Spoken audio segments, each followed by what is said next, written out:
நான் காயத்ரி அருணாச்சலம்.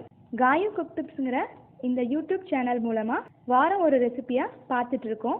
இந்த வார ரெசிபியை பார்க்குறதுக்கு முன்னாடி என்னோட சேனலை மறக்காமல் சப்ஸ்கிரைப் பண்ணிடுங்க.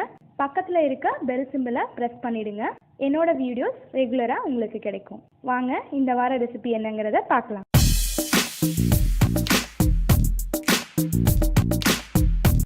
இந்த வாரம் நம்ம பார்க்க போகிற ரெசிபி பிரெட் சாண்ட்விச். வாங்க அது எப்படி பண்ணுறதுங்கிறத பார்க்கலாம். பிரெட் சாண்ட்விச் செய்கிறதுக்கான தேவையான பொருட்கள்: பிரெட் ஸ்லைஸ் 10, உருளைக்கிழங்கு 4 வேக வச்சு உதுத்தி வச்சுக்கோங்க, பெரிய வெங்காயம் 2 கட் பண்ணி வச்சுக்கோங்க, தக்காளி 2 கட் பண்ணி வச்சுக்கோங்க, மிளகாத்தூள் 1 ஸ்பூன், மஞ்சத்தூள் அரை ஸ்பூன், சாட் மசாலா 1 ஸ்பூன், இது நீங்கள் வேணும்னா போட்டுக்கலாம், கொத்தமல்லி தழை 1 கப், தேங்காய் துருவல் அரை கப், பச்சை மிளகாய் 1 கட் பண்ணி வச்சுக்கோங்க, உப்பு தேவைக்கேற்ப, தண்ணி தேவைக்கேற்ப. இப்போது கொத்தமல்லி சட்னி எப்படி ரெடி பண்ணுறதுங்கிறத பார்க்கலாம். அதுக்கு தேவையான பொருள்: 1 கப் கொத்தமல்லி. இது நம்ம சாண்ட்விச்சுக்கு கலர் மட்டும் இல்லாமல் நல்லா டேஸ்ட்டையும் தரும், அதுக்காக இதை யூஸ் பண்ணுறோம். அரை கப் தேங்காய் துருவல்,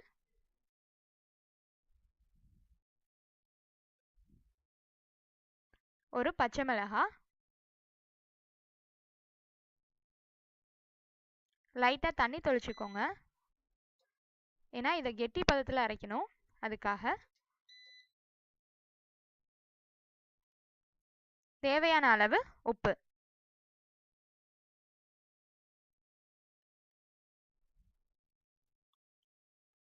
இதை நல்லா கெட்டியாக அரைச்சி வச்சுக்கோங்க.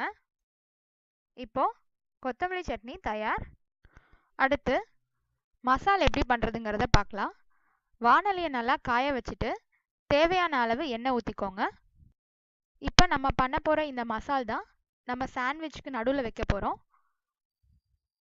எண்ணெய் காஞ்ச உடனே நம்ம எடுத்து வச்சிருக்க வெங்காயத்தை போட்டு கோல்டன் ப்ரௌன் கலர் வர வரைக்கும் ஃப்ரை பண்ணிக்கணும்.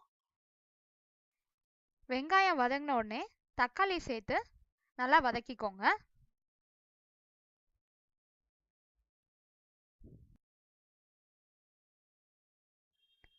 தக்காளி நல்லா வதங்கினோடனே நம்ம எடுத்து வச்சிருந்த சாட் மசாலாவை சேர்த்துக்கலாம். இது தேவைன்னா போட்டால் போதும், உங்களுக்கு வேணும்னா நீங்கள் சேர்த்துக்கலாம். அடுத்து 1 ஸ்பூன் மிளகாத்தூள், அரை ஸ்பூன் மஞ்சத்தூள் சேர்த்துக்கோங்க.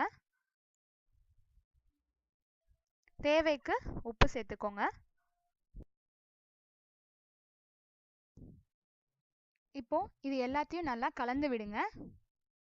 நல்லா மிக்ஸ் ஆனாதான் டேஸ்டாக இருக்கும்.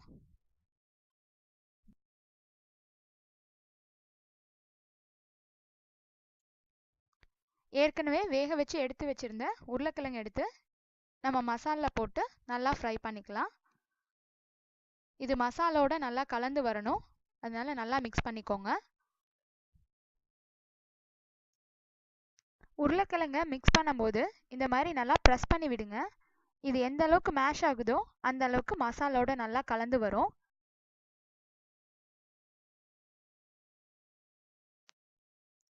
பிரெட்டை நல்லா நெய் போட்டு டோஸ்ட் பண்ணிக்கோங்க.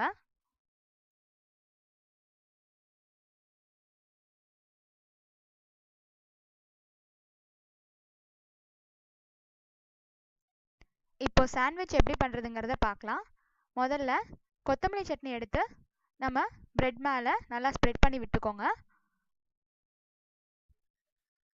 நம்ம ரெடி பண்ணி வச்சுருக்க மசாலா இப்போ சாண்ட்விச் மேலே வச்சு ஸ்ப்ரெட் பண்ணிக்கலாம்.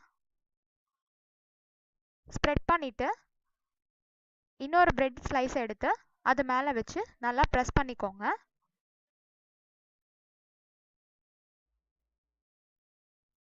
நல்லா ப்ரெஸ் பண்ணிவிட்டு இப்போ இதை நமக்கு பிடிச்ச ஷேப்பில் கட் பண்ணிக்கலாம்.